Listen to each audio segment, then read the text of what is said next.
This is Matt on the Moon Family Sedan channel. The SEC is seeking to ruin your chance for financial freedom. They're seeking to ruin your chance to achieve life-changing wealth by investing in the cryptocurrency asset class, which has been the greatest investment vehicle in the history of mankind. If you look back at how things started with the advent of the cryptocurrency asset class, the creation of Bitcoin back in 2009, speeded up to today, there has never been an opportunity like this in the history of our species, period. And the SEC is trying to ruin your opportunity to get a piece of the pie. It's repulsive, it's disgusting, and they are expanding their attack on all things crypto. So I'm going to keep sounding the alarm here. As first noted by Fox business journalist Eleanor Turret within the last week, there's what was being dubbed I think it was Midnight Massacre, which is effectively it's the term that they're using to describe this blitz on the entire cryptocurrency asset class by the SEC, but also other federal government agencies. It's this coordinated effort to come down on crypto. And so two things have happened since yesterday on the SEC front as far as it pertains to this. There was a proposal put forth that, in a nutshell, would make it harder for institutions that want to be involved in crypto, to actually be in a position where they could, have custody. It has to do with the advisor relationship with financial advisor relationship with their institutional level clients, and it would, in a nutshell, just make it much more difficult to custody crypto in a way that would satisfy new requirements effectively. So that's a major problem. And so perfectly good custodians may not be, valid for consideration as a result of stuff like this. There's all sorts of concerns. And then today there is also a lawsuit brought against Do Kwon. So it's the whole Terra Luna situation, which, as you all know, in May of last year, was the beginning of a major collapse in crypto prices globally. So whatever you think about Do Kwon, I'm not here to defend him on some sort of individual level, but what's being asserted here is that the stablecoin UST is a security. And so I've many times brought up the point, how could something possibly be a security if there's no expectation of profit? Because who's actually investing, buying a stablecoin, thinking that it's going to be worth more? And I actually got an answer that I found to be satisfying from an attorney, just in the broader world of crypto. And it doesn't apply to every stablecoin, but the argument would apply to algorithmic stablecoins. So I'll share with you what I mean. But before going further, I do want to be clear, I do not have a legal or financial background of any kind. I am not offering legal or financial advice, and you definitely should not buy or sell anything because of anything I say or write. I'm just an enthusiast who enjoys making YouTube videos about crypto-related topics, but just as a hobby and just for fun. So look, it's bad enough that the SEC has just substantially financially harmed XRP holders. So yes, XRP did move in tandem with broader crypto markets running up to $2, but to me, it seems very clear that's a suppressed price, even when it ran up to $2 in April. I guess it was April of 2021. If not for the SEC attack, I think that it would have hit a new all-time high, because XRP is the only top 10 cryptocurrency that didn't hit a new all-time high, and that's weird. There's no shortage of interest in XRP. It's the SEC that artificially suppressed the price. So they've already financially harmed, because like the results that we got for the bull cycle, 2021, it's not what it otherwise would have been. So we've already had to deal with that as XRP holders. But if you're like me, you probably hold a bunch of different cryptocurrencies. They're coming for the rest of them too. They're trying to ruin your opportunity to achieve financial gains from those as well. So Hester Peirce, commissioner at the SEC, who is very anti-Gensler. She's the only one that I'm aware of, though, that's truly anti-Gensler, at least in terms of policy positions. She shared some thoughts and on this, because she dissents on these proposed changes regarding custody on an institutional level of crypto. And there's an attorney within the world of crypto, Gabriel Shapiro, highlighted some stuff that he said in recent months, because I just find a lot of what he says to be just insightful. He He's got interesting perspective. He's an attorney, so he knows things that the rest of us wouldn't know if we're not attorneys. And so he highlighted part of what Hester Peirce said in her pushback, which reads as follows. The proposal would expand the reach of the custody requirements to crypto assets while likely shrinking the ranks of qualified crypto custodians, end quote. And then Gabriel says, add new crypto rules and make them nearly impossible to comply with seems to be the MO of the current SEC. And so that's what they're getting at. New crypto rules, good luck complying with them. Kind of like that form that Gary Gensler insists exists on the website that if Kraken had filled out, they wouldn't have to pay that $30 million fine and be enjoined from ever having crypto staking on their platform ever again. Right. Just like that. And so Attorney John Deaton retweeted that and said 100% true, and it is 100% intentional. You will see the SEC soften its approach to crypto only after legacy incumbent players have a larger slice of the action. Okay, so I think that makes sense. That wouldn't surprise me in the least. So that's one of the reasons I actually am long-term very optimistic for crypto. I don't think that it's literally going to be thrown away, but it's under assault, perhaps, if Attorney John Deaton is right, until legacy incumbent players are in place because they're late to the party. But they recognize the opportunity now.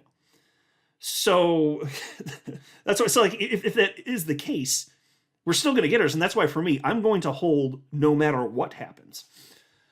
But still, it's just repulsive and disgusting what they're doing. And Jake Chervinsky, another attorney in the world of crypto, I think he put it rather succinctly, and he just nails what's going on here. The SEC is behaving in a way that's against their stated mission. So check this out. Jake Chervinsky wrote, today the SEC proposed, and this was yesterday he wrote this, today the SEC proposed changes to the investment advisor custody rule that seem designed to prohibit U.S. firms from investing in U.S. crypto companies. This proposal would flagrantly violate the SEC's mission by making investors less safe and by discouraging capital formation.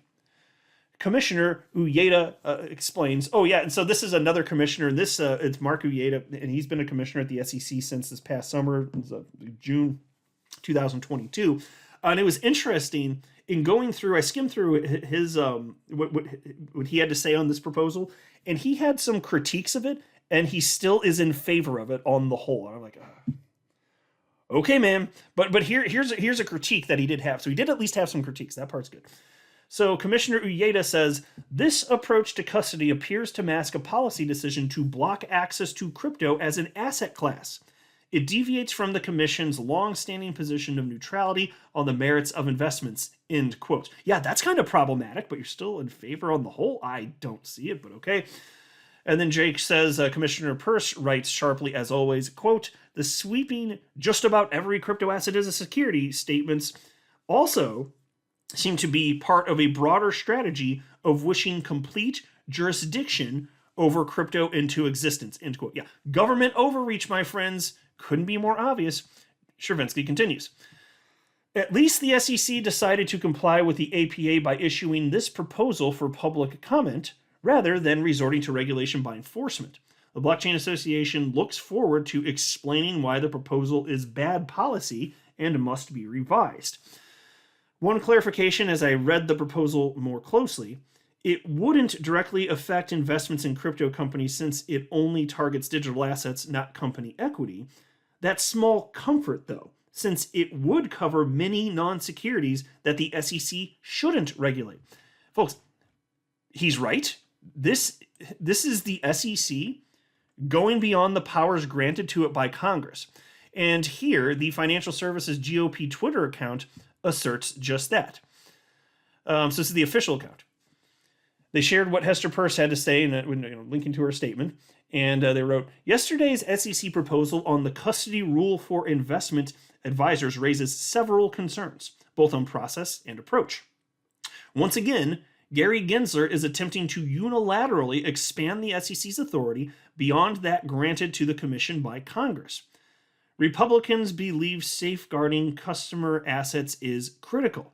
Customer assets must be properly segregated and protected from being lost, misused, stolen, or misappropriated, as well as in the event of insolvency or bankruptcy. Chair Gensler's approach, paired with Staff Accounting Bulletin 121 and other recent regulatory actions, only seek to chill digital asset markets.